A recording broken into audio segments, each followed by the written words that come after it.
رمضان میں پیارا وظیفہ، لیکن اس سے پہلے ہم بات کریں گے. ہمارے ساتھ موجود ہیں مولانا آزاد جمیل صاحب. اور مولانا صاحب، آج ہم آپ کو ایک آپ کے پچھلے سال کی ویڈیو دکھائیں گے کہ جس میں ایک اولاد نے، ایک بیٹے نے اپنی ماں کے لیے سوال کیا تھا. آپ بھی تھے ادھر شامل اس وقت، اور تقریباً وہ کتنے ملینز ہو چکے ہیں اب تک اس کے ویوز؟ 26 ملین لوگوں نے وہ ویڈیو دیکھی ہے. اور مجھے یقین ہے کہ ان 26 ملین لوگوں میں سے آدھے سے زیادہ تو شاید سدھر گئے ہوں گے وہ ویڈیو دیکھنے کے بعد. وہ سوال ہم آپ کو دکھاتے ہیں، اس کے بعد اس پہ بات کریں گے. جی دکھائیے. میں شفیق بات کر رہا ہوں کراچی سے. جی شفیق بھائی، کیسے ہیں آپ؟ ٹھیک ہیں؟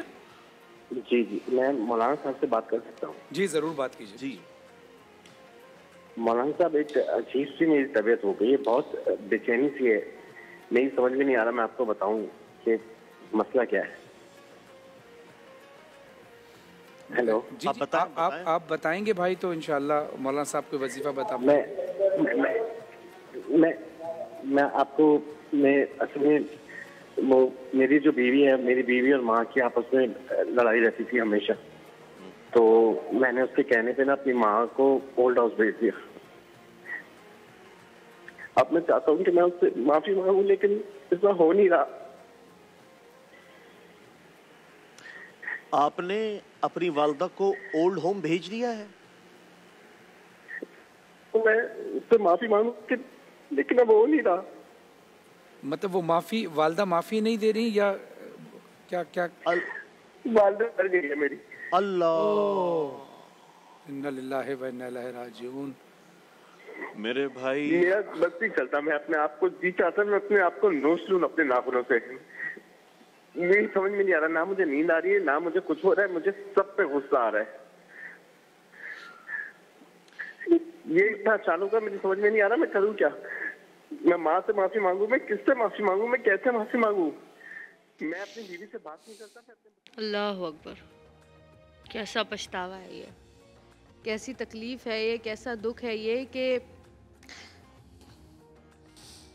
اللہ بھی معاف نہیں کرتا اگر بندہ معاف نہ کرے تو. اور پھر ماں جیسی ہستی، اف اللہ. مولانا صاحب کیا کہیں گے آپ؟ آج مائیں آئی ہوئی تھی بنت فاطمہ کی ہمارے پاس. عورتوں کا عالمی دن ہے، لیکن یہ وہ مائیں تھیں جو کہ خوش نہیں تھیں اپنی اولاد سے، لیکن بد دعا نہیں دیتی، دعائیں دیتی ہیں ابھی بھی. واحد پہلا مضمون ہے،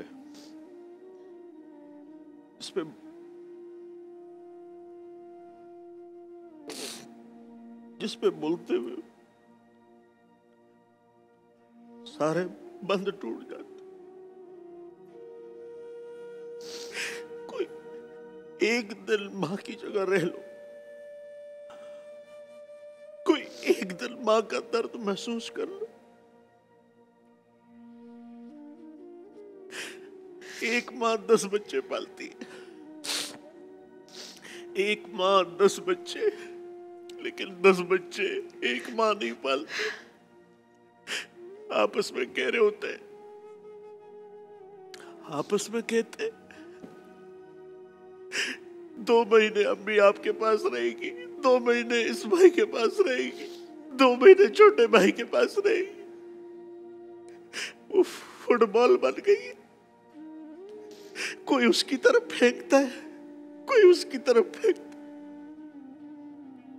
وہ کہتی ہے یا اللہ، اس زندگی سے تو موت بہتر ہے، اس زندگی سے تو قبر بہتر ہے، اس گھر کے اوڑے میں دوپٹے سے تو کفن کی گرہ بہتر ہے کہ آنکھیں تو بند ہو جائے. اولاد کے دیے ہوئے زخم تو نہ دیکھو. دنیا کا ہر زخم کسی نہ کسی مرہم سے بھر جاتا ہے.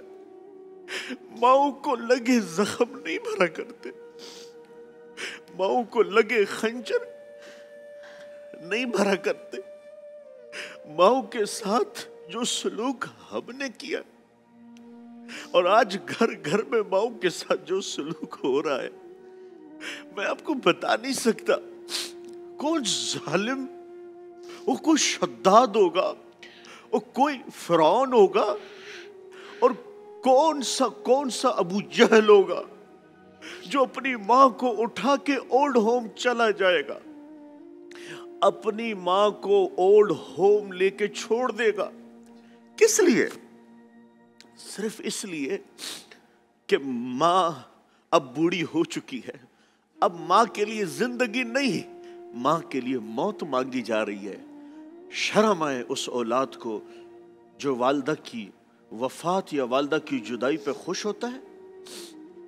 تمہیں پتہ ہے تم اپنے گھر سے کس خیر سے محروم ہو گئے ہو، تم نے اپنے ساتھ کون سی زیادتی کی ہے. تو یہ اس معاشرے کا بدترین سیاہ چہرہ ہے جس نے آج ہمارے چہروں پہ کالک مل کے رکھ دی ہے. آج کیوں بیٹا خوش نہیں ہے؟ آج کیوں بیٹی خوش نہیں ہے؟ میں صرف بیٹوں کو نہیں کہہ رہا، آج کل کی بیٹیاں بھی والدین کے گریبان پکڑ کے انہوں نے کوئی کمی کی ہے؟ انہوں نے کوئی کمی کی؟ بیٹیاں اور بیٹے اس دور میں برابر ہو چلے ہیں. جتنی بڑی بڑی یونیورسٹیوں میں پڑھایا اتنے بڑے وار انہوں نے ماں کے خنجر میں کیے.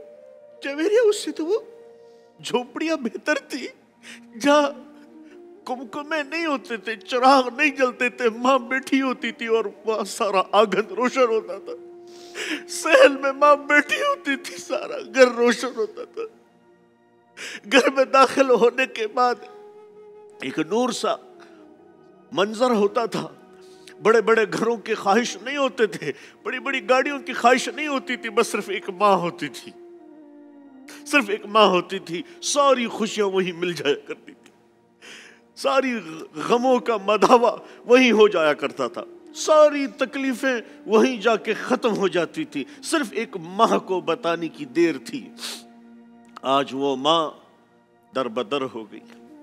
آج وہ ماں سرکاری ہسپتالوں میں پڑی ہوئی ہے. آج وہ ماں اولڈ ہاؤس میں پڑی ہوئی ہے. آج وہ ماں کبھی کہہ دیتے ہیں اماں بہن کے ہاں چلی جائیں کچھ دن، اماں فلاں کے ہاں چلی جائیں کچھ دن. میرے بھائیو، اللہ تعالیٰ کیا کہہ رہے ہیں؟ وَبِالْوَالِدَيْنِ إِحْسَانًا وَمَا تَقَلُّمَا اف بھی نہ کرو، اف بھی نہ کرو. ان کے آگے آواز اونچی نہ ہو، ان سے پیر آگے نہ ہو، ان سے پہلے بیٹھنے کا حکم نہیں، ان سے پہلے کھانے کا حکم نہیں، یہ نیچے بیٹھے ہوں تو اوپر جانے کا حکم نہیں. ان کے کہا کہ جب والدین کے برابر بیٹھو تو اجازت لو. تو پچھلے سال ایک درد، ایک زخم جو اب تک بھرا نہیں، درد اٹھا کہاں سے پہلے، دل بولا یہاں سے پہلے، جگر بولا یہاں سے پہلے. لیکن پھر جو ہمیں پیغامات ملے کہ اس ایک ویڈیو سے جویریہ کافی سارے لوگوں نے ندامت کے ساتھ اپنی ماں کو اپنے گھر لے کے آئے. میں بھی بھائی آج بیٹھی ہوں سامنے، اور ہم تو کبھی پوچھتے ہی نہیں اپنے ماں باپ سے کہ آپ کو ہماری کوئی بات بری تو نہیں لگی. ہم نے کبھی کوئی ایسے ٹائم پہ آپ سے تیز آواز میں بولا ہو جو آپ نے کے دل میں چبھا ہو؟ یقیناً بولتے ہیں، ہم بولتے ہیں ماں باپ کو کبھی کچھ آپ کو تو کچھ پتہ ہی نہیں ہے، آپ کو یہ، آپ کو وہ ایک جملہ جو ہوتا ہے نا، آپ کو کچھ پتہ ہی نہیں ہے، یہ بھی بڑا تیر کی طرح لگتا ہے ماں کے دل پر. تو میں اس پلیٹ فارم پہ آج یہاں پر بیٹھی ہوں، میں اپنی امی سے، اپنے ابو سے میں کہتی ہوں کہ کبھی کوئی میری بات آپ لوگوں کو بری لگی، میں نے تیز آواز میں آپ سے بات کی، کوئی ایسی بات، تو مجھے معاف کر دیجیے گا. میں آپ کے آگے ہاتھ جوڑتی ہوں امی پاپا. بے شک بے شک بے شک.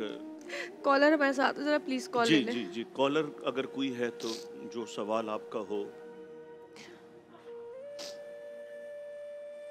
میں جب تک کالر آ رہا ہے، حضرت عبداللہ ابن عمر مطاف میں بیٹھے ہوئے تھے، ایک شخص آئے اور کہنے لگے کہ حضرت میں نے اپنی والدہ کو کندھوں پہ اٹھا کے پورا حج اور عمرہ کروا دیا ہے، کیا میں نے اپنی والدہ کا حق ادا کر دیا ہے؟ تو حضرت عبداللہ بن عمر رضی اللہ عنہ کہنے لگے بھائی جب تمہاری ماں تمہیں جنتے ہوئے درد ذہ میں کوئی ایک ٹھنڈی آہ بری ہو تم ابھی تک اس ایک آہ کا بھی حق ادا نہیں کر سکتے. وہ رات جس رات ماں خود گیلے پہ سوتی ہے اور اولاد بچے کو خشکے پہ، وہ سوکھا اس رات کا بھی حق ادا نہیں کر سکتے. کالر ہمارے ساتھ موجود ہے. السلام علیکم. السلام علیکم. جی وعلیکم السلام. جی بھائی کون بات کر رہے ہیں، کہاں سے بات کر رہے ہیں؟ جی میں مسرت رضا بات کر رہا ہوں راول پنڈی سے. جی جویریہ بات کر رہی ہیں؟ جی میں بات کر رہی ہوں. جی اللہ تعالیٰ آپ کو ایسے پروگرام کرنے کی توفیق عطا فرمائے. آمین. یہ بہت اچھا پروگرام، سبق آموز پروگرام، اور خدا اور اس کے رسول صلی اللہ علیہ وسلم کے حکم کے مطابق پروگرام، بہت اچھا پروگرام، اور یہ سبق آموز پروگرام ہے. اور خدا گواہ ہے کہ آپ نے جب سے یہ پروگرام شروع ہوا ہے ہم لوگ رو رہے ہیں کہ خوف خدا سے، اللہ تعالیٰ کے احکامات سے، کہ اللہ تعالیٰ نے جو حکم دیا ہے اس کے مطابق میری بیٹی نے یہ پروگرام جویریہ نے بہت اچھا پروگرام، مولانا صاحب کی یہ بہت ذرا نوازی ہے کہ جنہوں نے پاکستان میں اپنا پروگرام یہ چلایا ہے. یہ لوگوں کے لیے بہت بڑا سبق ہے. اللہ تعالیٰ آپ کی توفیقات میں اضافہ فرمائے، آپ کے علم اور حلم میں اللہ تعالیٰ ترقی دے. بہت شکریہ. بہت اچھی بیٹا. بہت شکریہ. بس یہ جو ندامت کے آنسو ہوتے ہیں نا، یہ ہر کسی کو نصیب نہیں ہوتے. اللہ تعالیٰ ہم سب کو یہ ندامت کے آنسو، خوف کے آنسو، اللہ اور اس کے رسول صلی اللہ علیہ وسلم کی محبت کے آنسو ہماری زندگیوں میں ہمیں نصیب فرمائے. ایک وظیفہ پوچھنا تھا آپ سے.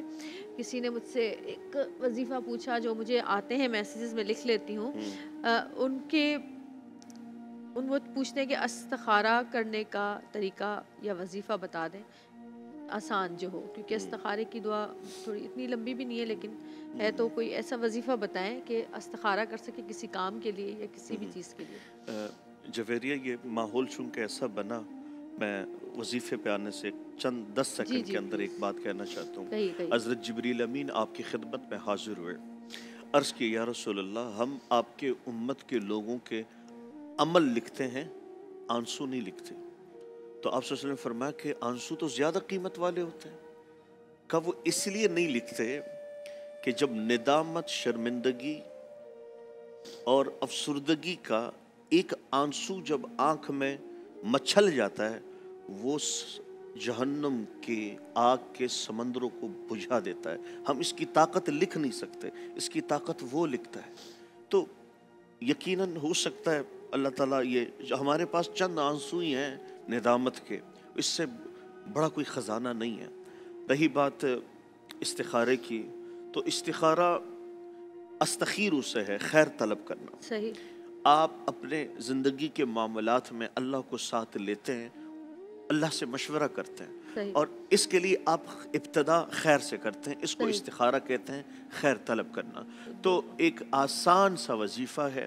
آپ روزانہ جب بھی کسی کام کے لیے آپ کا کوئی وظیفہ درکار ہو، استخارہ، تو آپ 101 دفعہ سبحانک لا علم لنا الا ما علمتنا انک انت العلیم الحکیم، روزانہ آپ 101 دفعہ یہ تصور کر کے جس کام کے لیے بھی آپ کا استخارہ ہے آپ سوئیں، انشاءاللہ اچھا خواب اور اچھی رہنمائی ہوگی. اور میں اپنا ایکسپیرینس بتانا چاہتی ہوں تھوڑا سا، کیونکہ وقت کم ہے، بریک پہ جانا ہے.